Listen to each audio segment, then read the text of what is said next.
This is the CS Cattle Company, the headquarters ranch of the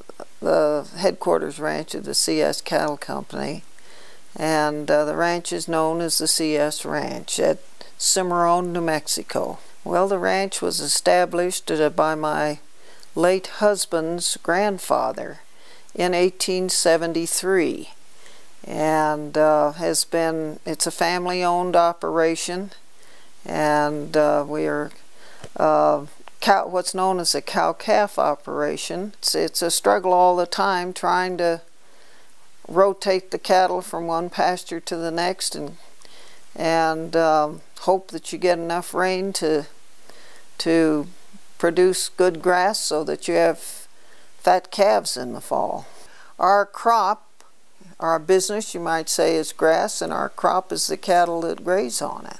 I was raised on a ranch and have worked all my life on a ranch, and it's just a lifelong occupation, you might say. I'm 79 now, and so I've worked all my life. Probably the thing I enjoy most is being able to select the heifers that go back into the herd and keep improving each year, and selecting the top cattle. At this elevation, we have to raise our own replacements because they have already adjusted to the elevation.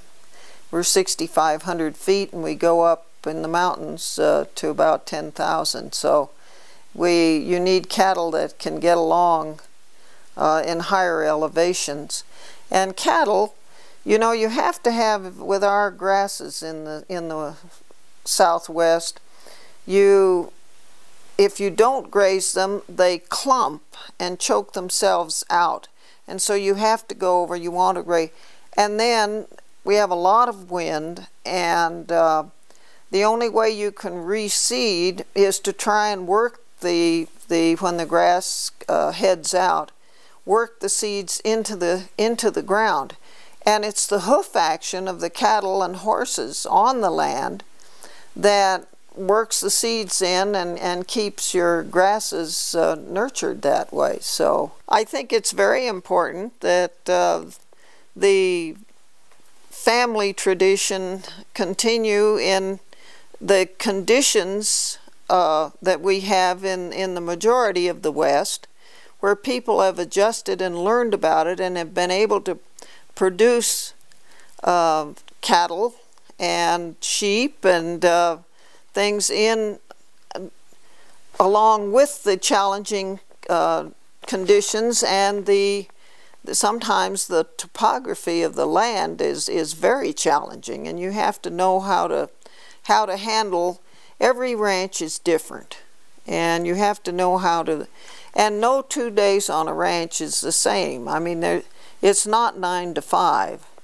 I mean, it's 24/7, I'll put it that way, because you never know when there's going to be some challenge with one of the animals, or you're going to have a flat tire, or the hay mower breaks down, or you just never know. You have to be a jack of all trades to work on a ranch, and there's always fence to fix and cattle guards to put in.